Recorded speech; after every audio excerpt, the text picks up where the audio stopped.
y'all introducing me or am I introducing myself? Yeah, we will. We will, and then you can continue the introduction. Sounds good. Good morning, everybody. We're getting everybody in quickly as we can. We've opened the floodgates. Happy Thursday. It is May the 7th, Friday Eve, if you will. We're going to get started here in just a half a second. We just want to make sure we don't leave anybody in the waiting room. Can't be having that. Hope everybody's having a great day. It's a good, nice, chilly. It was a little cool outside when I walked out with the dogs this morning. So it's kind of strange for May, but we're going to go with it. But we're very excited to have you with us this morning. And if you're joining us on YouTube Live, good morning to you as well. If you have questions throughout Mike's presentation this morning, please chime in with your chats and let us know. And we'll be pulling those from YouTube Live as well. And hope to get a lot of good questions. One of Robert's favorite topics, data. I'm a data nerd too, so I love it as well. So with no further ado, I will turn it over to Mike. Let him introduce himself and we'll get started. All right. Thanks, Catherine, and to the rest of the team that put together this auxiliary connection. And I'm not going to leave my video on the entire time, but for those of you that don't know me, I wanted to at least have the video on in the beginning, and I'll turn it back on after the slideshow in case some of my facial expressions might make a difference in how I answer questions. But yeah, so if you don't know me, this is what I look like. So next time you see me passing by when we're finally able to get together again, you can say hey, because I know I've enjoyed putting some faces with names by attending these sessions myself. So all righty, so I'm gonna stop my video, but now I've got my screen shared. I hope everybody can see it. And what we're gonna be discussing today is the role of data analytics in thinking bigger. And as a little bit of a joke for a lot of you attending, I had an original title, but we came up with a better one. So I'm gonna share the original title, the Business Analytics Unit. Never heard of it, didn't even know we had one. What do they do?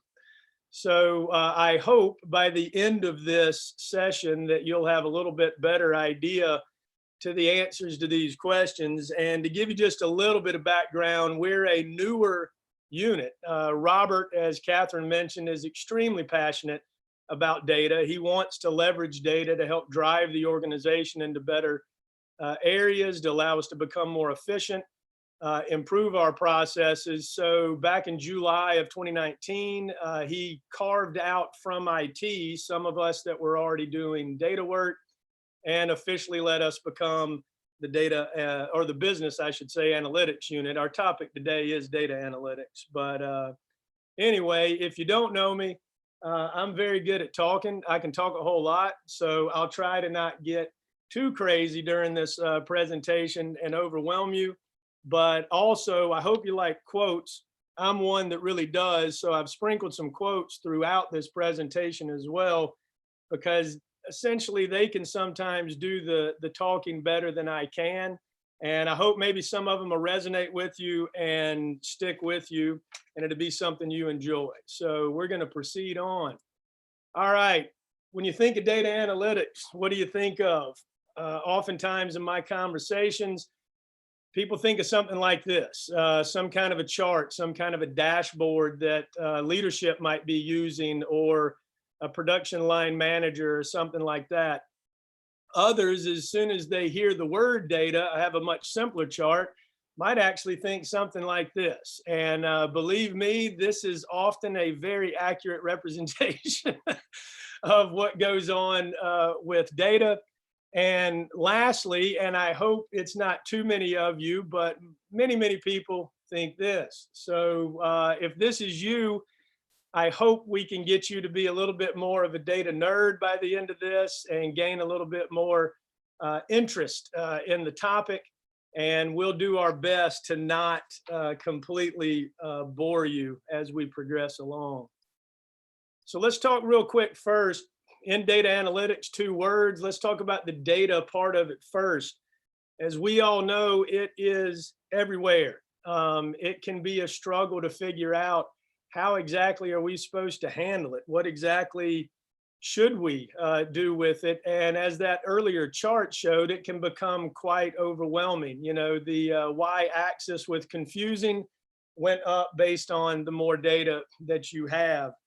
I'm going to show you a few quick stats from auxiliary. This is a tiny, tiny slice, a tiny subset of statistics that we pulled from our own data just from 2019. I want you to take a look at these for a little bit and look at the numbers. Pretty impressive in my opinion. You can see that our bus drivers during all their routes stopped over 3 million times. They carried almost 5.8 passengers. 6.5 million transactions went on at just the dining halls, another 3.5 million at retail, and you can see our retail sales. So what I want you to do, and this is the start of thinking about data, is as you see these numbers, think about what's actually behind these numbers. What does it really mean when you see this count? So for us in the business analytics unit, and we hope you start joining us in thinking this way, every single one of these counts, if you will, the 6.57 million transactions are coupled with a collection of data. We know what dining hall they went into. We know what time they went in. We know what meal plan they were on. The passengers getting on the bus is the same way. What stop? What time of day? Geographically, are they near one of our dining halls or retail operations? We can overlay weather data with that to get a feel of what was going on. Retail transactions, what exactly did they buy? Down to the detail of did they add whipped cream to the mocha latte that they got that morning. So as you can see, it is a tremendous amount of data. And this is just what's getting produced in one small subset of auxiliary services. So you can see that even just us in auxiliary, this can be kind of overwhelming. To give you an even bigger picture of how overwhelming data can be, I love this next chart. This is going outside of auxiliary, looking at the internet and the world as a whole. So this is an interesting graph that I found. This is for 2019, basically what happens per minute on the internet. And I'll leave it up for a little bit just so you can look around. But as you see some of those numbers, you can see that some of the amount of data, the pieces of information that they're collecting every single minute far exceeds what we're trying to deal with in auxiliary in an entire year. So absolutely staggering, at least in my mind. The Facebook, WhatsApp messages, and then regular text. I mean, even look at email. Everybody thinks email is kind of dying out, but good grief, look at that, 188 million emails sent per minute. So I hope you can kind of find that a little bit interesting. And it does give you an idea of the sheer volume of data that we're getting bombarded with all the time. And bear in mind, even though this isn't auxiliary data, we do run an Instagram account as part of our marketing team. We do have Facebook, you know, we do have our YouTube channels now that we're using. So even information from some of these mediums are things that can come back in and influence how we look at ourselves through the lens of data at auxiliary services. All right, so my first quote, I'm gonna read these. I don't know if everybody's on screen share, so in case some people are audio only, you will unfortunately have to hear my voice a good bit, but we're talking about on this screen the actual analytics side now of data analytics, since we just discussed data. This first quote, information is the oil of the 21st century, and analytics is the combustion engine. So really what we've got, all of that data that can be transformed into information, it really is the input It's the driver to something that really then takes the action or can do the workload or can really change things. You think about the difference the engine has made, within our society throughout the years. So that's what they're equating this to. So basically, data analytics, it really boils down to, it's a comprehensive approach to the complete, full-blown comprehensive aspect of data management. This next slide right here, it's going to say it encompasses the collecting, it's the cleaning, the organizing, storing, et cetera, and analyzing of data. I wanted to highlight analyzing in red. A lot of people interchange data analytics and data analysis.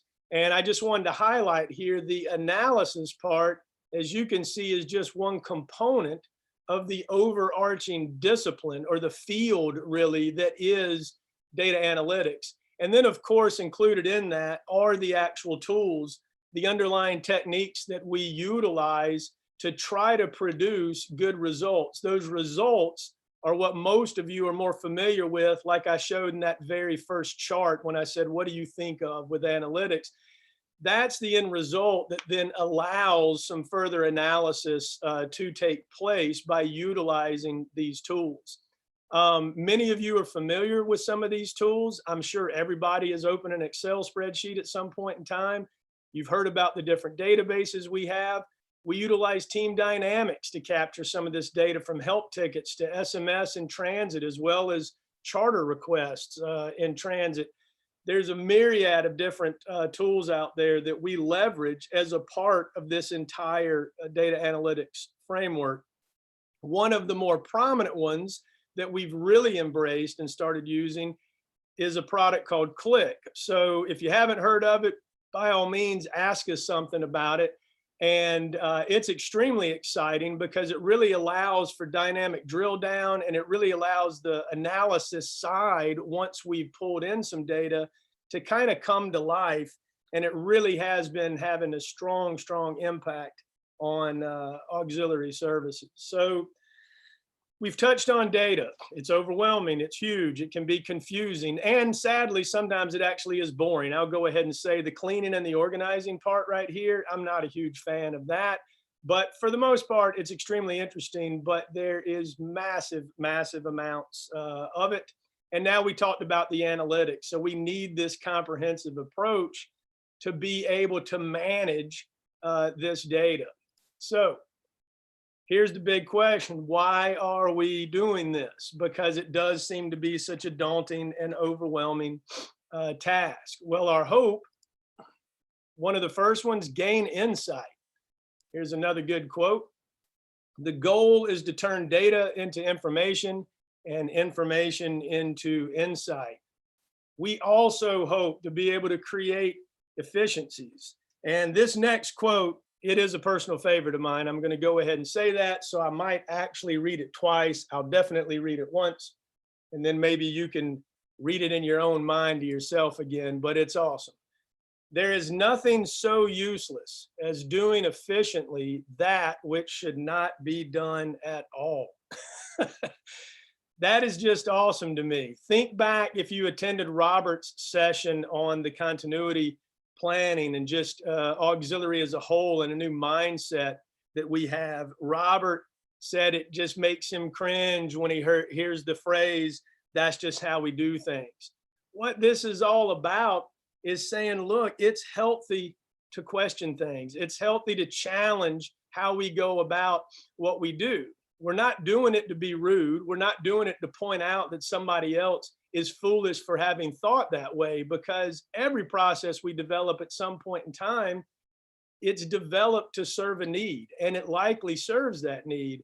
But if we're not willing to stare ourselves in the mirror every now and then and really look at how are we doing things, and first and foremost, why? You know, before we start trying to make a process more efficient, we do need to actually ask the question, do we still need this particular process? So anyway, I am going to read it one more time just because I like it. There is nothing so useless as doing efficiently that which should not be done at all. And then obviously we do want to improve processes. Data can be a driver to that. Anything that is measured and watched improves. That was said by Bob Parsons. I don't even know who that is, but I like the quote.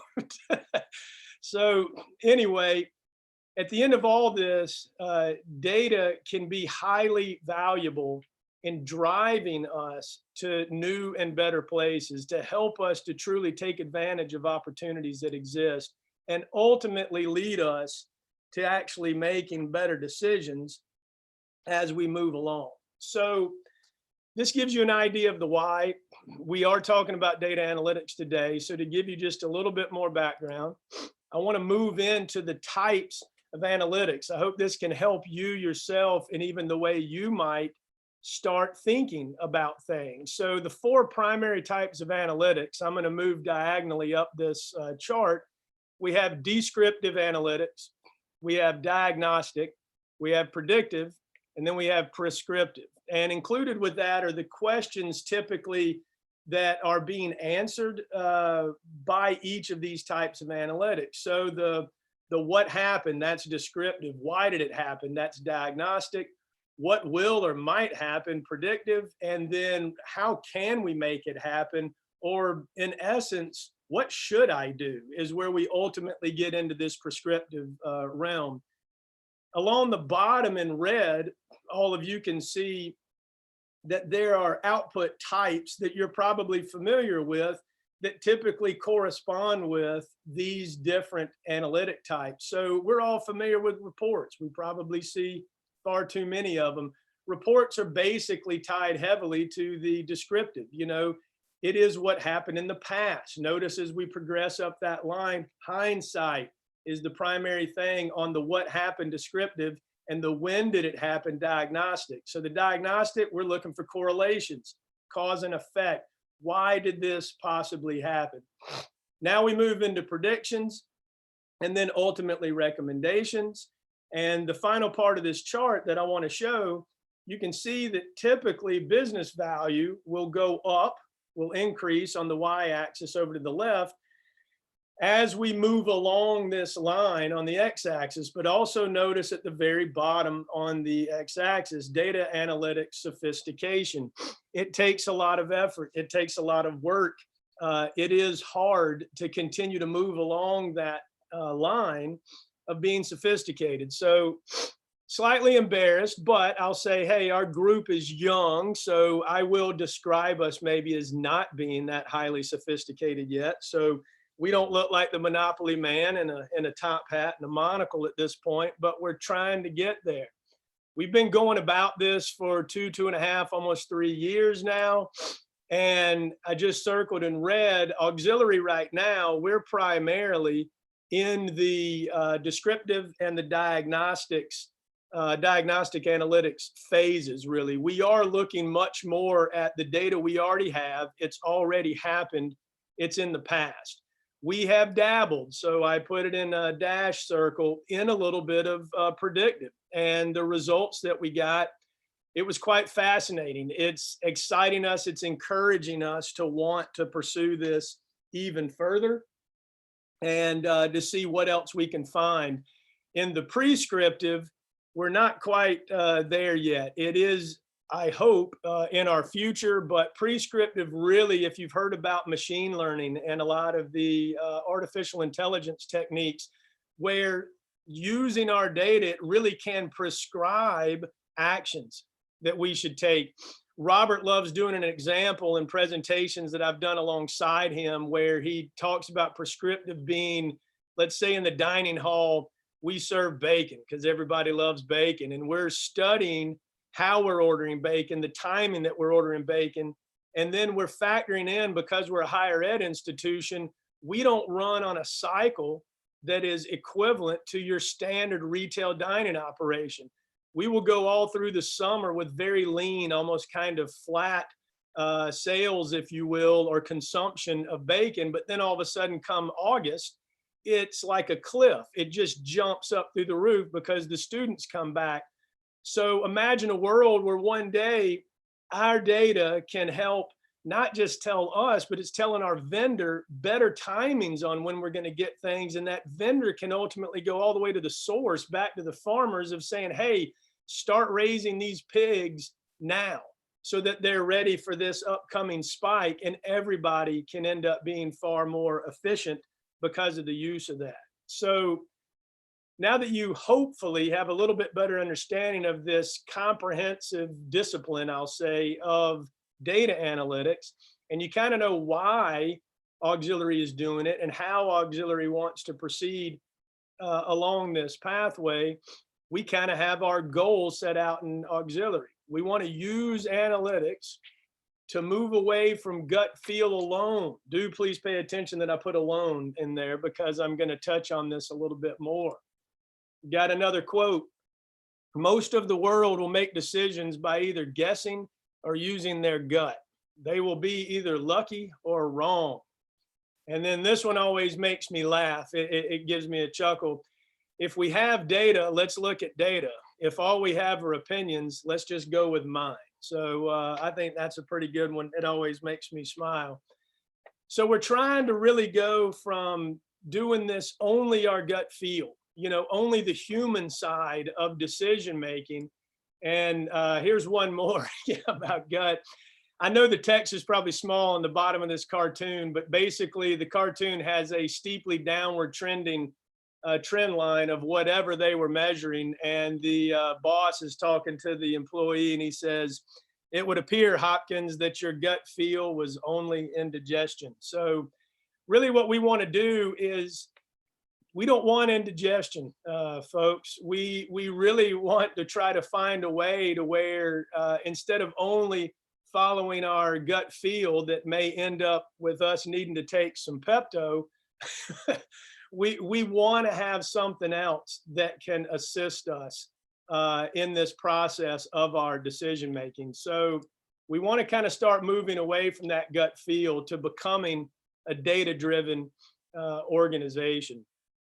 So I'm going to have a few more quotes here that just talk about data's value, and I'll read them, of course, and then let you kind of think about them as well. This one's inspiring. Hiding within those mounds of data is knowledge that could change the life of a patient or change the world. Errors using inadequate data are much less than those using no data at all. And then, as we've kind of touched on already, you can have data without information, but you cannot have information without data. So what I want to point out is that data obviously is important. It really can help shape us and transform things. It's not the end all be all. You know, I do want to make sure that's clear. So with that having been said, that's why I want to go back real quick to having a word on gut feeling and intuition. You saw in the previous slide where I said move away from gut feeling alone. So we don't want to discount it.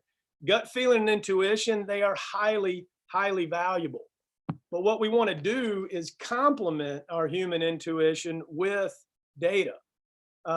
We hope then to be able to leverage both. Our gut feeling, those ideas, that human intuition. Think of the years and years of essentially subject matter expertise all of you possess because of having done your jobs for so long. So we want to optimize results by being able to leverage all of that. So we do not want to discount it. A few more quotes that really make this point vivid. It really makes it stand out. Intuition becomes increasingly valuable in the new information society precisely because there is so much data, right? So that makes sense. Listening to the data is important, but so is experience and intuition. After all, what is intuition at its best but large amounts of data of all kinds filtered through a human brain rather than a math model? See, you guys are already essentially the supercomputer out there. You're already taking in and absorbing all of these experiences, and you don't even realize it, but you're doing data analytics all the time already. So pretty exciting stuff.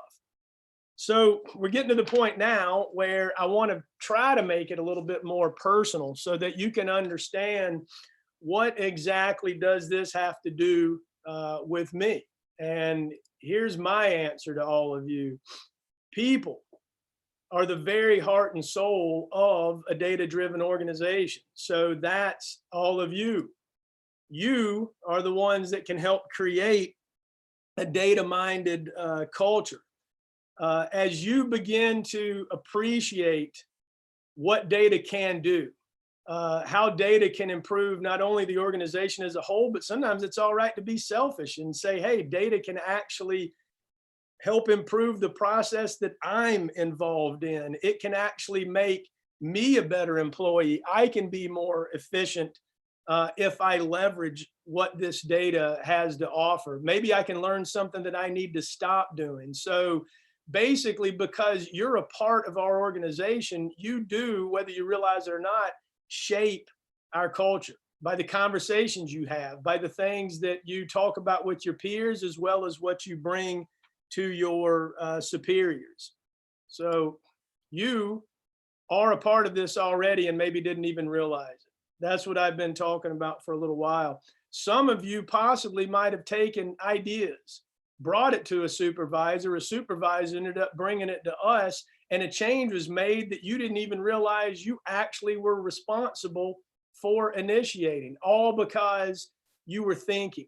You were using that kind of human mind, that human computer, and thinking of things in terms of data. So I'm going to give a quick example of that. Jessica Bentley, I don't know if she's on the line, but she was doing a process that was kind of tedious for uploading fuel data to DOAS at the state level every month.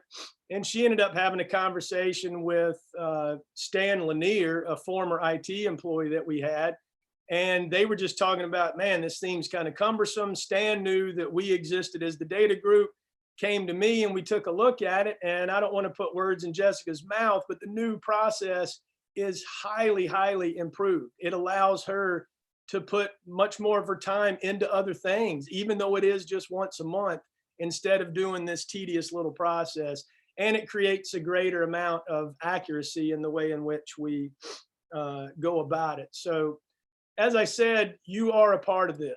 I'm going to give a quick example. I know all of you can relate to this. At some point in time, all of us have said something to this effect. I bet this would be or could be better if we only, or, you know, I know there's got to be a better way. We just need to ... Those are those kinds of questions that I'm talking about. We want you to have that human intuition. We want you to think about that. What we're trying to do, as we have on the next slide, is to form a bit of a data mindset. We want to encourage you to develop a bit of that data mindset. So when you have that question, instead of just stopping there with, I bet this would be right, you know, the data mindset basically means that it's going to prompt you to ask more questions about your ideas, about your theories, about the intuition that you're feeling right now. And I'm just listing a few of these. So next time you have that question, ask yourself, how would I measure this in order to determine success? Or maybe to determine if it was a complete bust and an absolute failure. But think of it in terms of a metric, you know. Is the data needed to answer your questions or to study your questions already being collected? Does it even exist? So think about that side. You may make us aware of a whole new set of data that we need to go out and try to begin harvesting. Before you start testing your theory, is there past data that already exists that I can find that might shed light on what I'm theorizing about right now, or what my gut is telling me? So there are plenty of questions that could be asked of yourself when you're having these thoughts. The key, what we're trying to help develop within the organization as a whole, is to just think in terms of data, and not how data replaces your intuition and your theories, but basically how data can support and further develop and ultimately prove, maybe disprove what you're thinking. So once again, remember, It's complementary. And all of you too, I want you to understand how this involves you. You may be in a position where you're never going to actually touch this data or use it directly. You may not use any of these tools that we're talking about, CLIT. You may not be digging into Excel and exploring around and studying the data.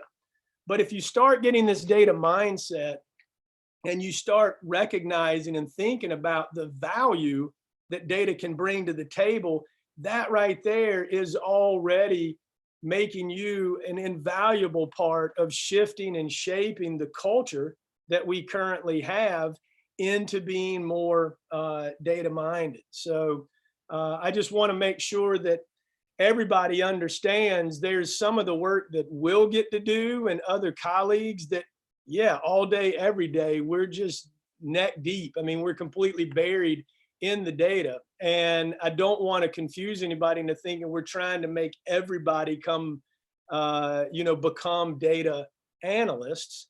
But it's more than that. The organization-wide, the data-driven organization is a much bigger thing. It really is more of a mindset and how to just start thinking differently about data and about what you see. So I did a few bullets. There's honestly a lot of different bullets that can describe, kind of characteristics of a data-driven organization. So I wanted to include some of those here right now and go through them with you. So I just mentioned a second ago, organization-wide knowledge of data's value. That's one thing that will be a characteristic of a data-driven organization. We want to foster an environment that encourages, and not only encourages, but it does provide the enablement. It enables learning and discovery. As we said earlier, it's healthy to question these processes. We're not going to do it in a critical, just to be mean kind of way. We literally want to do it because we desire to improve. A culture of collaboration. We're all going to be better when we work together. Everyone that I've gotten to work with and come across in dining, everybody that I've worked with in the finance department, in vending, in transit, in parking, you guys know your stuff. I do not. I make the comment all the time that you can give me millions of rows of data from transit data, and I can actually build some charts and some graphs and make things dance and bounce around on the screen, and it looks cool. And people will see it. Sometimes, that their jaw drops a little and they're like, wow, man, that is awesome. But at that point, it might as well just be a movie. It's just something moving on a screen. For me to be effective, I have to engage. I have to collaborate with you that actually knows this data. You know the operation, you know the process, and your subject matter expertise, going back to your intuition, that's what ultimately drives success. A business analytics group operating in a silo is never going to be effective for the organization. Another part of a data-driven organization, access to quality data. One of our biggest tasks, you remember earlier I showed you the screen where we have to collect, clean, organize, some of those things that I even admitted are kind of boring to me. We have to go through that process so that we can make that data available to those that need it to help drive, discovery and investigation into efficiencies. By having that data ready, we get to the next bullet. We hope to empower each and every one of you by providing that access to both the tools needed to look at that quality data, as well as training, so that you can become more data literate, if you will, about what that data actually means within the context of auxiliary services. And most importantly, this ties hand in hand. It's why it's side by side with culture of collaboration. We want to work toward having both top down and bottom up decision making. So essentially what we're trying to say here is you have a voice, and your voice actually matters. And we need you as a part of the conversation so that we as an organization will ultimately get stronger and that we will get better. All right. So that carried us through kind of what is data analytics. We talked about data, we talked about analytics, we talked about what we're hoping to become. We talked about how you can question things, and ultimately we desire to end up as a data-driven organization. So quickly, because I'm getting near the end, so y'all aren't going to have to deal with me too much longer, but I want to just show you a little bit about how those methodologies work. So I've got a slide here. This is an actual app. This is a chart that we developed utilizing some bus data and dining data. This is inside of our Click software. Now, this is just a screenshot of that. And we actually went out to NOAA's government site on the internet and pulled down weather data, only focusing on rain. And we just randomly said, okay, a quarter inch or more in a day, we're going to call that a rainy day. So, I mean, trust me, this isn't some crazy scientific method. This was just a theory that we all assumed using our gut, our intuition, and any of you could tell us this as well, that there would be a negative impact on rain. At least that's what we were thinking. And we kind of just wanted to begin getting a feel of that to see where it might take us next. This is averages based across the entire fall semester for 2018. So the interesting thing here is you can see, even looking in the map, that we basically have much bigger circle. This is basically a bubble chart on the map that shows volume of bus is in the orange and transactions in the dining hall are the squares. So yeah, side by side, this is the exact same scale. You can see that clearly the circles got smaller. And this is where we look at the data here. Rainy day, this was the average decrease in our bus exits. So people getting off the bus. And then we had the same thing for our entrances into the dining halls. Now, one of the interesting things to us, and we don't have the answer, it just led to more theories. And we do hope one day to partner up with the supervisors of the dining halls, with dining leadership, and explore it more. Everybody dropped except for the niche. Our average across all of these rainy days during all the fall semester actually saw a 15% increase in entrances. So we all have a lot of theories about that. And as I said, we think it might be interesting to explore those a little bit further. And the goal of exploring it is to find out, was this an anomaly just for this fall? Is it consistent? Are we seeing this all the time when it rains? And if so, does this percentage increase ever influence things enough? You can see here, it's only 23 additional entrances. But would it ever get to a point of influencing enough where that supervisor of that dining hall would want to be aware of it so that they could take action in anticipation of increased entrances coming in to eat? So it may just be a mood issue, but it was kind of interesting. We had that theory, we had that gut feeling, we used data to complement, and then something else was actually revealed, which was quite exciting, which is now leading to something else that we may need to go look at. The next example I'm going to show is, let me get my laser pointer off so I can go back to my arrow. So we were asked, just kind of as a reality check, a feasibility thing. And I know for a fact, any of you that are participating today that are our bus drivers, you would have been able to answer this question immediately, I guarantee it. But we once again still wanted to complement our gut feelings. But leadership basically asked, during the peak hours of 10 to 2, would it even be possible for a kid to get from class on North Campus to a class on South Campus? And I shouldn't say possible, I should say, is it realistically feasible for them to consistently be able to do that using the transit buses? So we went to the data. We narrowed the data set down to just the 10 to 2 time frame.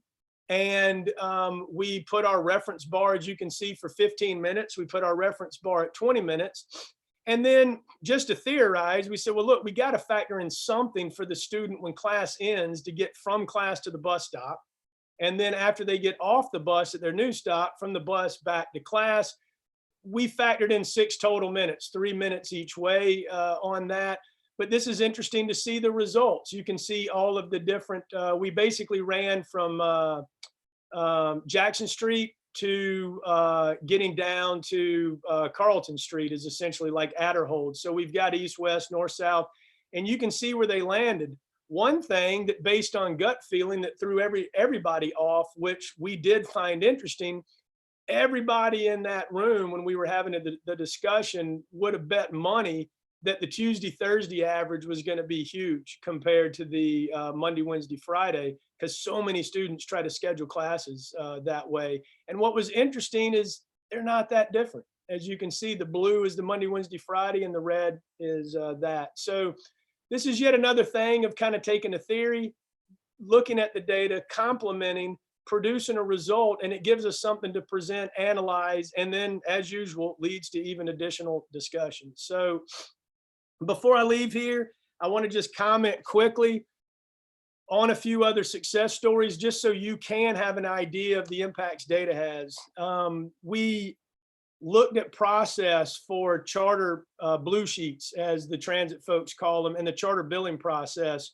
And we basically use some of our tools and the gathering of data and routing data into these tools to improve the efficiency of that process so that it's not only more consistent, but it does make life easier on those employees that are handling the billing and the ultimate data entry on those charter sheets. Our financial group, we've been able to put in a lot of focus and time on financial data, and I'm proud to say there's a wealth of financial information that is truly self-serve to them now. No, gone are the days that they have to call IT to say, hey, can you produce this report for me? And y'all know how it works. As soon as the report is produced, it's already dated and old and may not even be valuable. They can get into their revenue data, expense data, budget data, et cetera, on their own whenever they need it, and it's updated daily to keep it refreshed. Another thing we did for finance was assess a process that they had for building out the progress reports. It's a monthly thing. Lisa Catney shared with us that when we finished, it shaved off nearly 80 hours a month of human effort that it used to take to compile all of the data necessary for these progress reports. Now, when budget or when the month cycle ends, we click a button and it produces all of this in about an hour and 15 minutes. Think of the value that these people can do now with having that time freed up.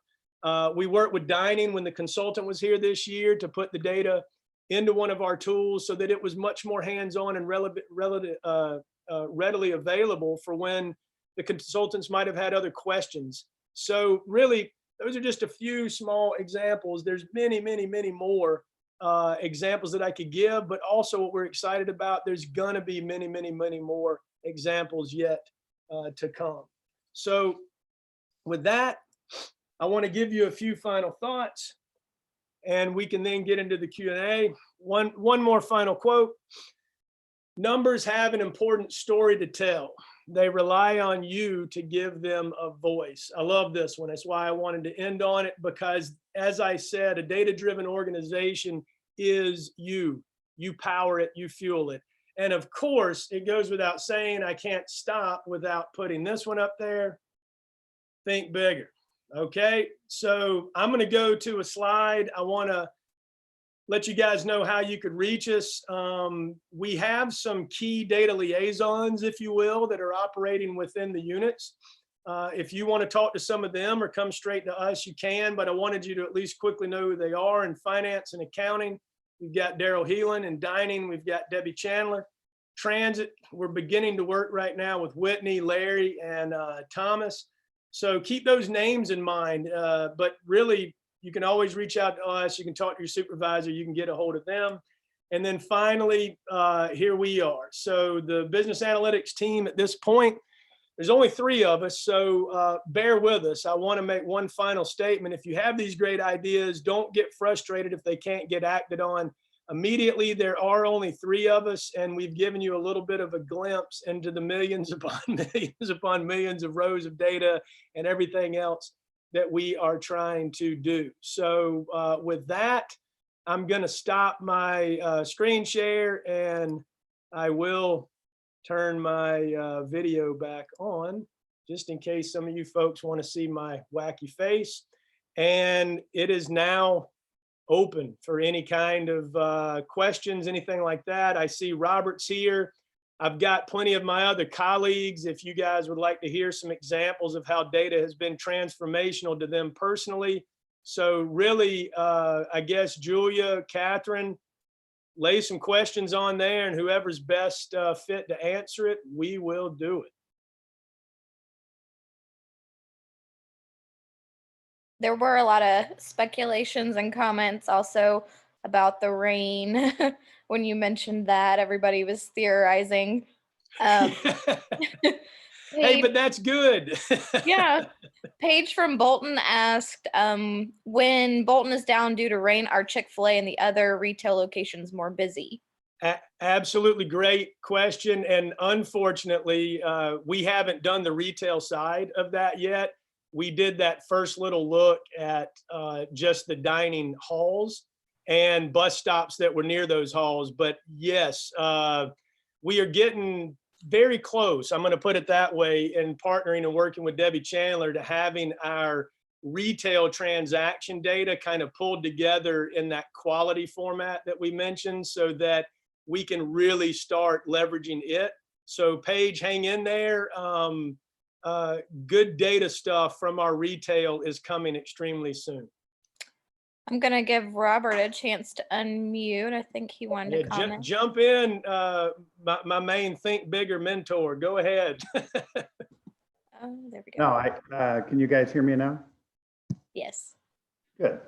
I just wanted to add that, you know, all the stuff that Mike is talking about, it's been empowered by the people that we've been working with. Because when we're looking at how we do it, we talk about the 3-person team, but what we're doing is also building sub-teams to work in specific areas. And when you look at the dining team in particular, you know, there's 3 people over there that have been building and working with the data team to really develop what they're working on. We have people in transit that are doing the same thing.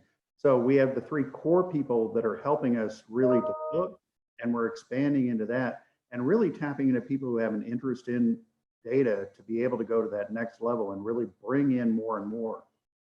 When you saw some of Lisa's comments on there, Lisa's team, phenomenal things that we've been able to do. Because we have the data team who can understand the data, and we have the finance team who understands the finance. The reconciliation piece that we started with really saved so much time and effort and was so accurate in what we're looking at and doing. And then when we transitioned to the new back of the house systems with the OneSource project, we were up and knowing our data, especially for our finances, before the rest of the university was. So the power of the data is really there, but the power is in the people that actually use the information daily and working with our team to develop those tools so that we can effectively use it.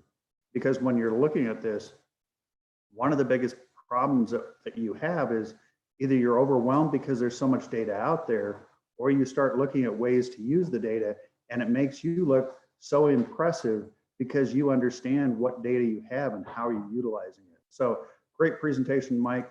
2 thumbs up. Really appreciate it. I'm going to step back off so other people can have the chance to talk. Yeah, thank you, Robert. And I'm going to comment quickly on what Robert said, but then I do want to get back to the questions. The collaborative nature of this, that culture of collaboration, I cannot speak highly enough on that, because as you saw, the core of the business analytics team is 3 people. Robert and I talked long ago when we began forming what would become, you know, this team, the idea for it, that we were going to be tentacles that reached out. The units themselves, it's where the subject matter expertise lies. We need to have those liaisons. We need to have those partners.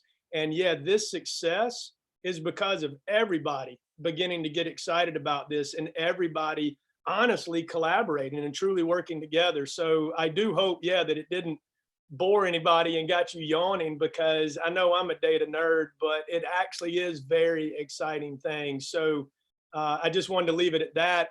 And career path wise, I saw a comment come in that just said like mentorship opportunities and things like that. It's tied in with the Stepping Stones program. We got to have more conversations on doing something like that that is more officially recognized for getting involved with data, but participating in what we're doing, literally, as long as it doesn't interfere. I mean, we don't want to take you away from what your job responsibility is, but anybody can begin asking and getting involved in this. We want to truly engage the organization. I know that sounds like a tall task, but it's what we want to do. So I'm going to be quiet again. Yeah, go again, Julia, with other questions. Awesome. John Scoggins said, I know from some of my core IT classes on databasing that one of the biggest enemies to data collection and analysis is data redundancy. Does your department ever encounter data redundancy? And if so, what do you find might be the best method to mitigate it? Yeah, it is always going to be there. The quality data side, I think when we mentioned some of the things that we have to do that goes beyond analysis, and I mentioned cleaning and organizing, and I also used the phrase during the presentation, data literacy. So John, really what we have to do first and foremost when we start in with a new data set, we have to scour it. We have to study it like crazy. We have to get those other people that know the data in there to explain to us what are we seeing, and especially when these redundancies occur. And that's why it takes so long, sadly, sometimes to get a quality data set available, because then once we learn more about it, we become more data literate for that particular data set. We can actually know how to treat it so that to the best of our abilities, and hopefully at 100%, we can reduce all of that redundancy and get a clean data set coming out on the other side that truly has accurate and verifiable data, so we won't steer us in the wrong direction. I hope, John, that kind of answered your question. The next question we had come in was, what types of data would you like to see regarding the new electric buses, or what data is used in those decisions?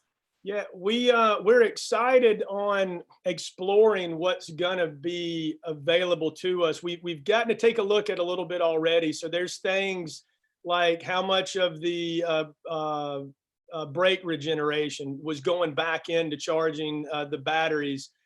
You know, how are the batteries drawing down throughout the day? I mean, you name it, whatever the metrics are that are being collected by that onboard system as the bus is in use, we are absolutely going to be using it. We've only really gotten to take a glimpse at the data so far. But one thing we have started doing is we're getting a daily feed from Georgia Power. They give us in advance what our rate structures are going to be. So leveraging that data right off the bat, we've been able to partner with Transit to help essentially build in what the ideal charging times are for the electric buses to get the better rate, which then of course translates into lower expenses. And so that in and of itself as a first step has been pretty exciting. Great insight there. Tamala, on the other side of the coin, had asked about dining operations and how business analytics plays a part in determining when and where to open new dining operations on campus. Tamala, that's awesome. And maybe we could use you as a part of piloting something like that. The getting more into the prescriptive analytics, what should we do? We can't wait, to be honest with you, to honestly educate and evolve ourselves to be more skilled in that realm, to where we can start doing those kinds of things. And as we get there, we will absolutely be looking for unit folks, we need that intuition to feed into this, as well, and to help guide us. But that is really, I mean, you talk about forward thinking, the foresight that was on that graph that I showed. Tamala, you're doing it. And we absolutely hope to get there, you know, one day. So my dream is before I retire, and I'd really love to see us really breaking into that predictive and that prescriptive analytics. So thanks for bringing that up. Yeah, it excites me to hear you already thinking that way. Mike, Um, somebody who wants to do some self-teaching around Yes. analytics, what would you recommend? Basically, you know, definitely take advantage of LinkedIn. LinkedIn, since we have free access to it through the university site license, they do have really good courses on Excel. And I'm going to say tinkering with Excel and getting familiar with pivot tables, how to treat data, summarizing data, formula writing, then the product we're using, Click, moving into that, you can set up a free cloud hosted Click account to tinker around with and to play with some more data. And I believe now there's actually a Click course on the LinkedIn Learning, which is really good to hear. Click themselves, I mean, obviously we mention Click a lot because it's the data analytics platform that we have embraced and that we're investing in.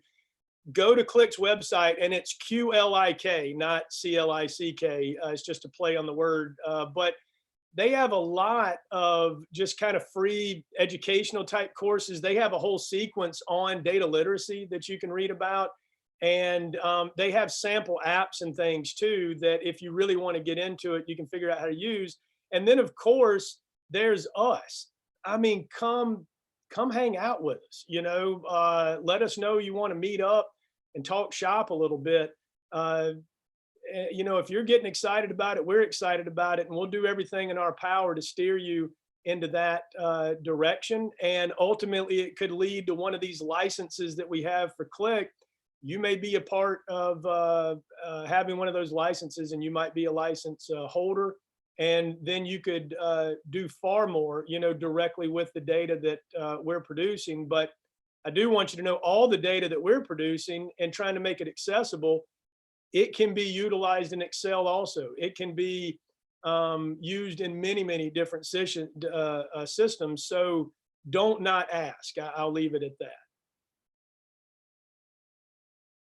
And yeah, Adam Lay wrote up there, edx.org is a really good for free educational courses. So it's edX.org. That's a great place to look as well.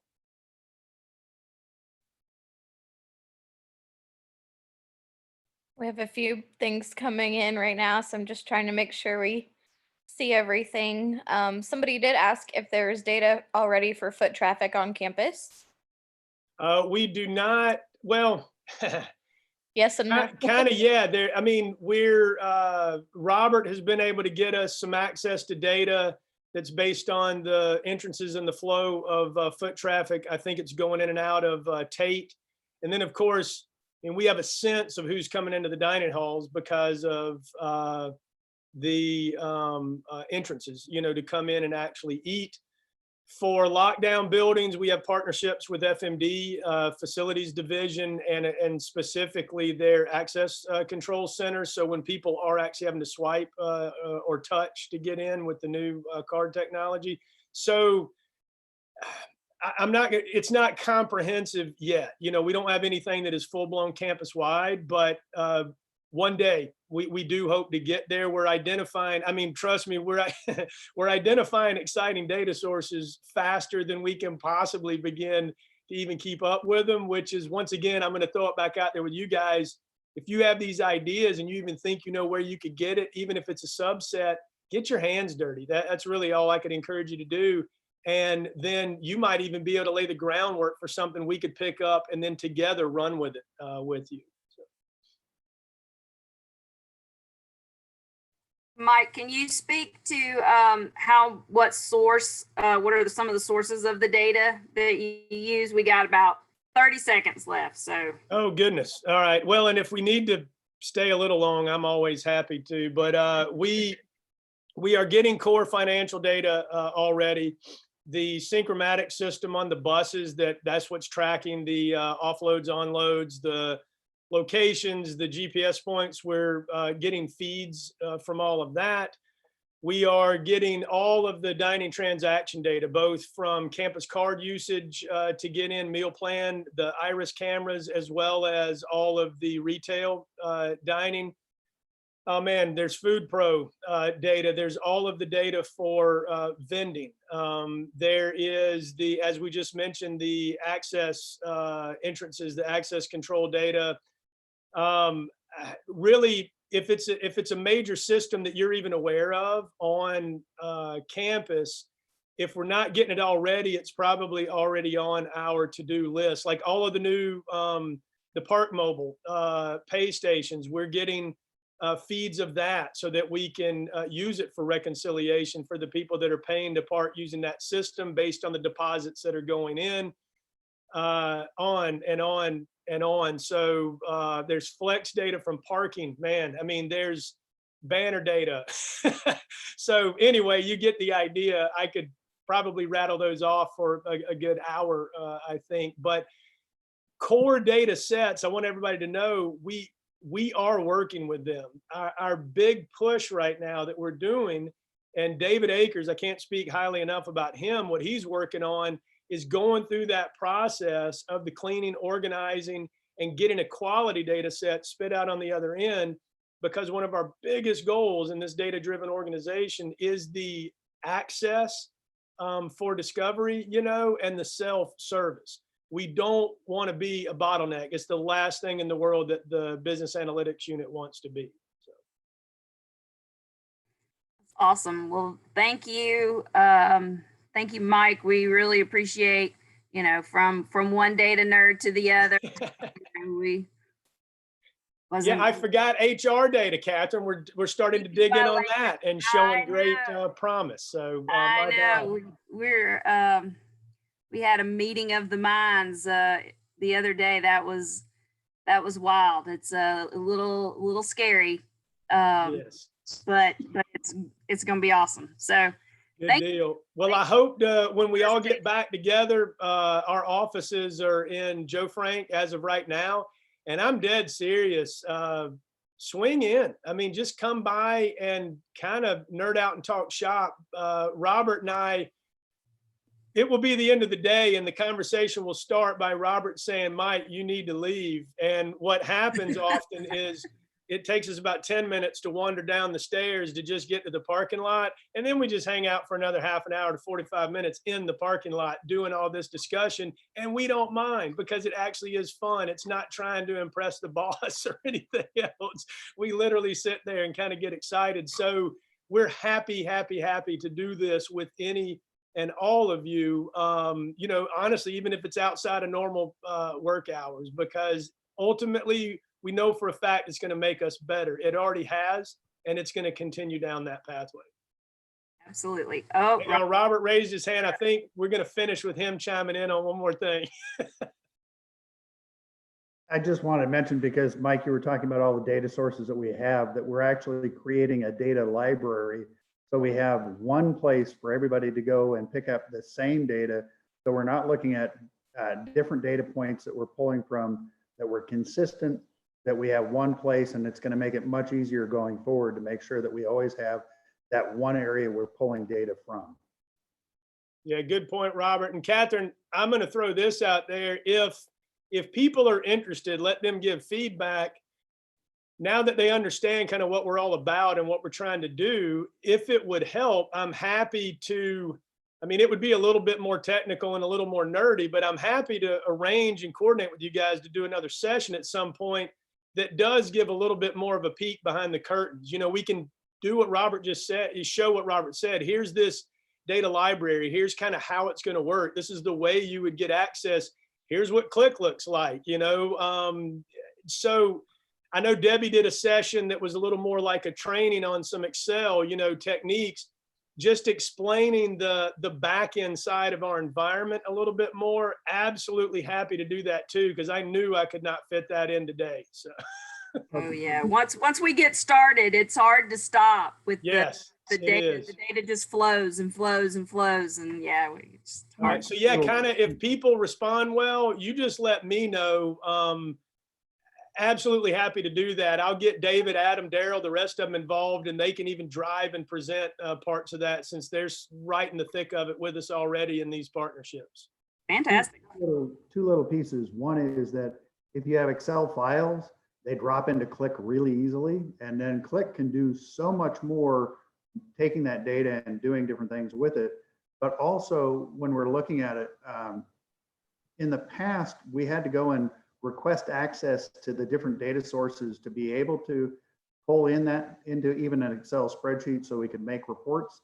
When we create the data library, we won't have to go and ask for all those separate hooks into the data sources. We'll have that data already ready and available and easier access for people to actually get. Fantastic. Mike, great job. We're Thank you. gonna go. We're Thanks, over our Robert. time. All right, so we all done, Catherine? We are done. We're gonna shut it down. Thank you, Mike.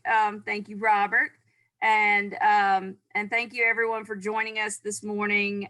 This afternoon session at 2 o'clock is going to be understanding empathy. So looking forward to having you join us this afternoon at 2. So have a great rest of your morning, and we'll see you real soon. Thanks, everybody. Thanks.